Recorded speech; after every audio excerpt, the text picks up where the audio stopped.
Good morning. The subject was picked up at his hotel and brought to a bus stop several miles from the city. Look at the ease with which he negotiates the terrain.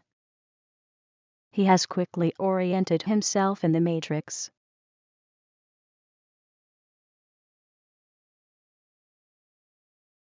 We can measure a potentially harmful introspection. To correct this, we might install screens inside the bus to pull the infraperceptual subsystem toward greater continuity and prevent a slippage into the discontinuous jolts of memory. As we can see, perception requires a forgetfulness, a deletion from the rush of stimuli.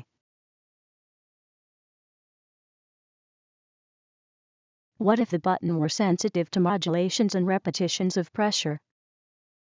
What if the fountain responded to temperature and movement? The network city could talk back with a soothing voice to the pedestrian, offer advice, recommendations, harness the pedestrian's scattered attention. The city might be wired to amplify the illusion of free will.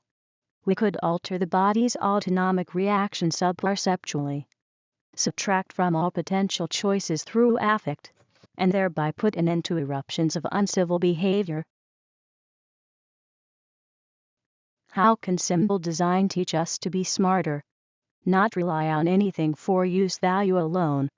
Rather, to look at objects as, for example, negative space. We want a curious pedestrian that will explore the urban landscape without inhibition. Design can stimulate the pedestrian's own capacities for metaphor and symbolism.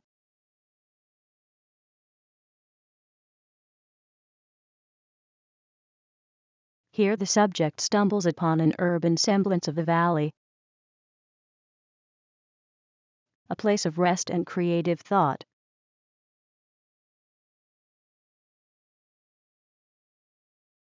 And then, the triumph of an ascent.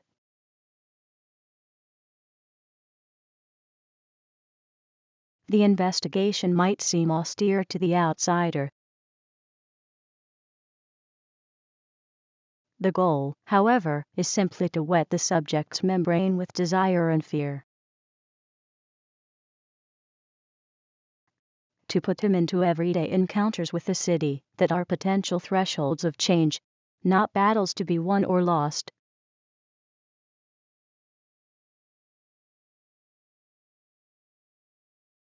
Look how far he has come.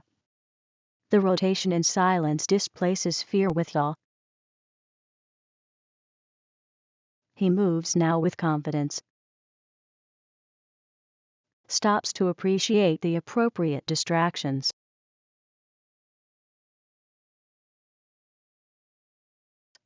He will return this evening, satiated.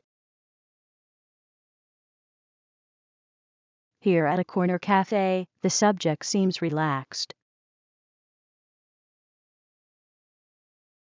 His subperceptual system, deeply engaged with the surroundings.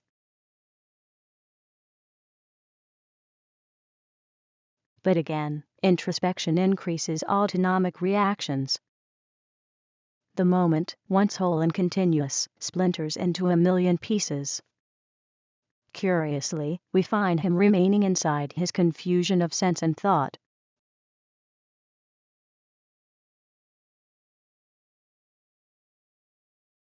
Paradox. Contradiction. The subject seems to relish an unsought encounter.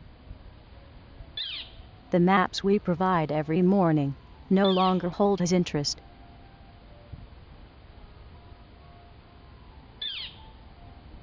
This is a temporary bug that will be corrected in the coming weeks. We would like to discuss another dimension of occupied space. At any given moment, the subject may be distracted by presences. A found object, a snippet of conversation, a lingering feeling that you cannot shake. Such dense clusters of noise are very difficult to regulate. By introducing more noise into the system, we may be able to dampen the effect of these presences. Every day, when the subject wakes, there is a tray with a continental breakfast. Bedside the tray is a map with a marked destination and a single sheet of paper with the itinerary.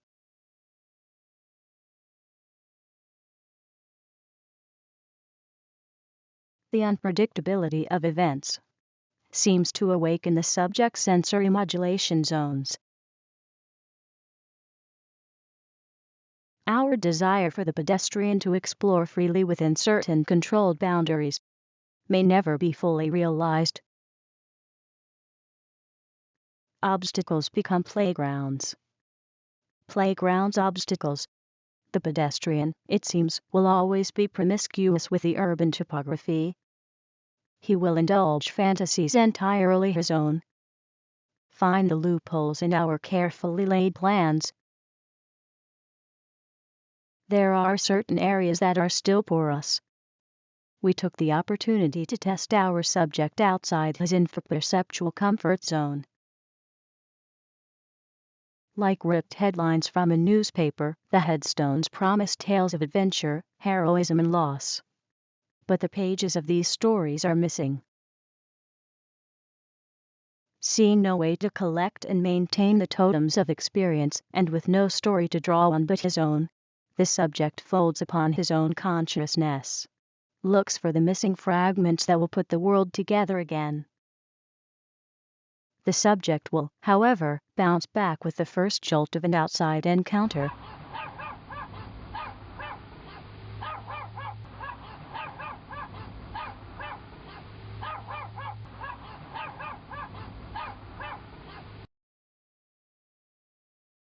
It seems our subject was taken ill last night. He was found passed out in the hall of the hotel. We were notified. We discussed his ambivalence about the experiment. He asked to be allowed to move without restrictions. We agreed.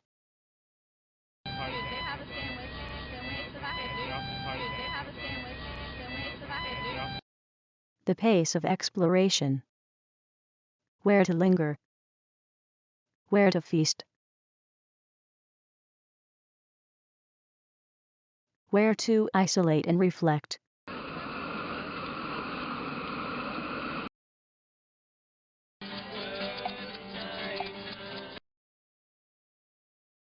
There is no map or timetable that can harness the pedestrian's full attention.